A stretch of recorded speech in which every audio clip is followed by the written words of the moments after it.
Hello, this is IBK Secondhand Reviews, and today I'll be looking at the BlackBalisong Valkiria. I got this knife for $200, just about, in a trade to a good friend of mine at Arthur Goins on Instagram. In my opinion, the best place to get secondhand bought knives. I got it basically brand new. The only thing I noticed was a little tiny nick on the bottom of the handle, but I've owned it for a few months now, and I have pretty much ratted out all of the little issues that come with owning this knife. I did all the mod work on it. My books are always open. This is a step fade with blackened chevrons. Something like this would be $30. It's very hard to see. For some reason, the titanium on this knife the anodes sometimes come out dull for no reason, no matter the prep or the previous wash or anything. Real quick, I'll give a tune tolerance check. The bushings on this are absolutely phenomenal. Like, I have no problem with this knife's tolerances. They're crazy. They're crazy good. One thing I do have a problem with, though, is the screws, and I'll get to that later. So, 200 new secondhand, which is absolutely phenomenal for this knife. Like, that is, for a channel titanium bushing knife, $200 is absolutely insane. The next one up of this kind of knife that I can think of is a chab, and those run about $550 to $600 sometimes, depending on the condition and the run. This knife has a fairly ass-heavy bias. It takes a bit getting used to, but it's just a great knife. Anyone who knows how to flip can just pick it up and be good with this knife. It takes a tiny bit more mindfulness because the handles are a little heavy, and it's hard to get chokers and stuff to move fast with fans, just because there's not really much down here as far as grip goes.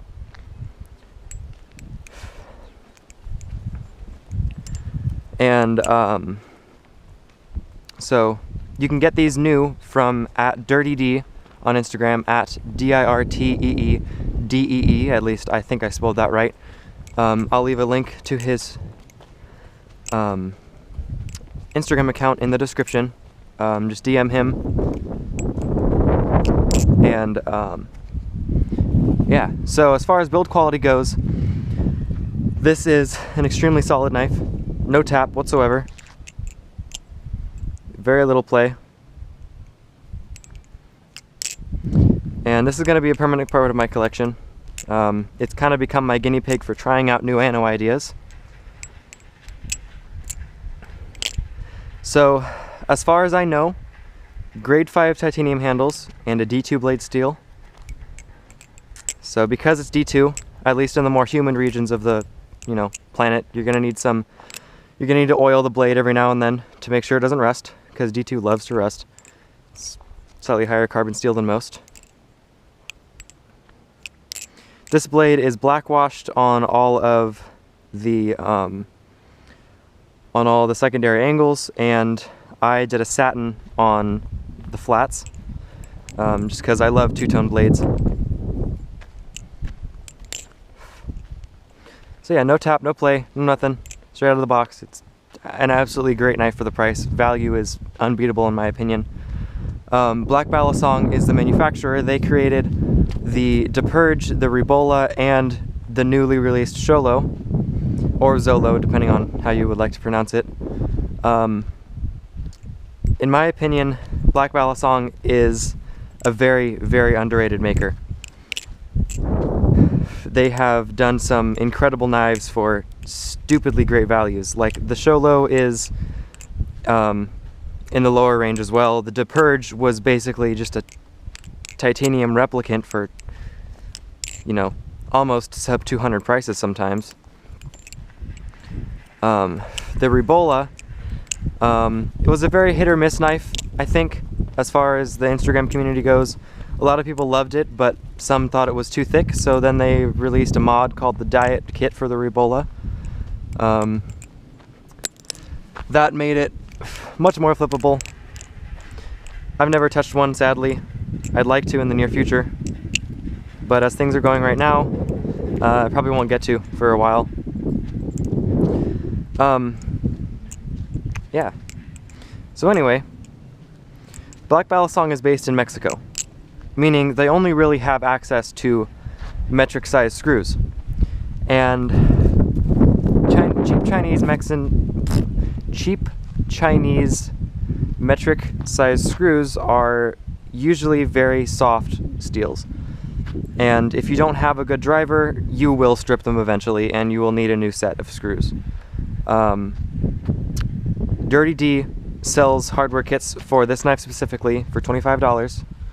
I got one myself. It comes with everything you need. If you just had handles and a blade, you could build a knife with this hardware kit. It comes with bushings, washers, Zen pins, Zen pin screws, pivots, and pivot screws.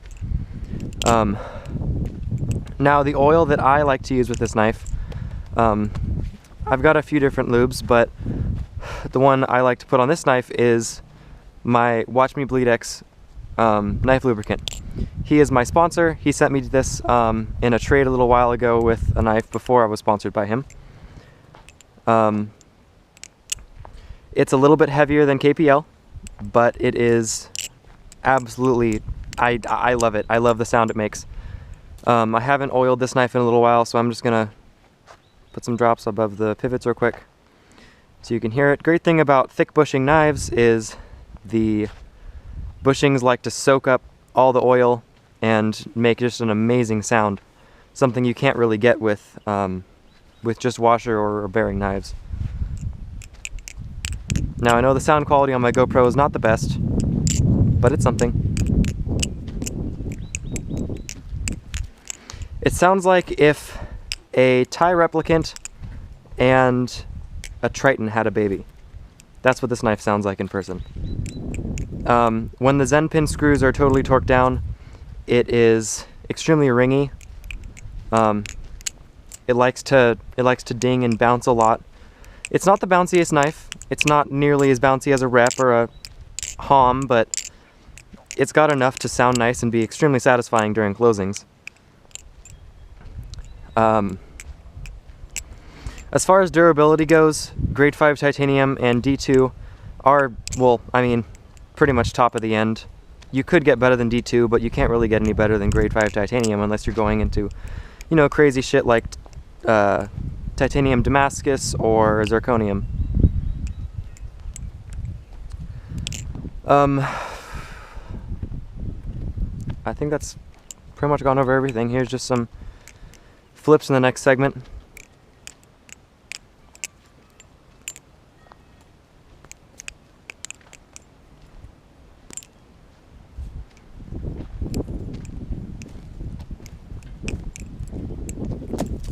And I guess that's the end of the flips.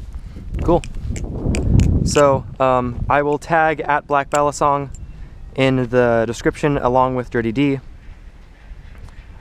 If you want to pick one of these up, go check out the Balisong sale hashtag first. That's where you can pick them up for around 200. I know that there's a few up there right now with weight reductions.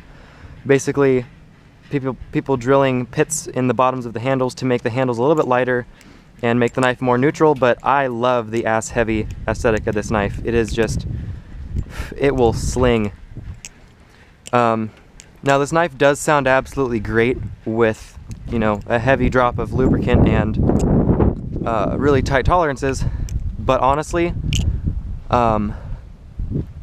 everyone who I know that's owned one of these prefers them loose, grindy, and loud. So basically set up like a 4X, if that makes sense. Yeah, it's just, it is godly in that setup.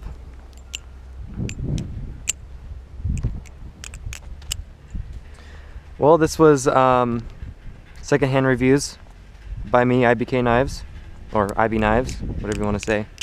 My Instagram is at o.im.bleeding. I'm going to be doing a giveaway very soon. When I hit 1,000 followers, I'm at 950 something at this point. I'm very close. I'm probably going to find myself an LCT by Spasm Fingers or maybe a Squiddy or something and do a giveaway. So if you want to you know, get on that, go find my Instagram and follow me. I'll put it also in the description. That's pretty much the only social I have that I'm actually active on, so there's not really any point in putting any more out.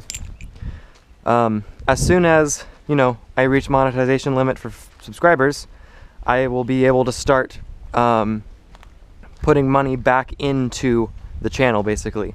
So I can go out and buy new knives secondhand, own them for a little while, flip them, sell them again, buy a new one, and do a review on each knife that I, you know, pass through my hands. I have a lot of fun doing this. I'd love for it to become something. This is the first review I'm posting on my channel, so if you feel so inclined, please subscribe. It greatly helps out, obviously. And if you want to see more reviews, that's kind of what you got to do. So, thank you.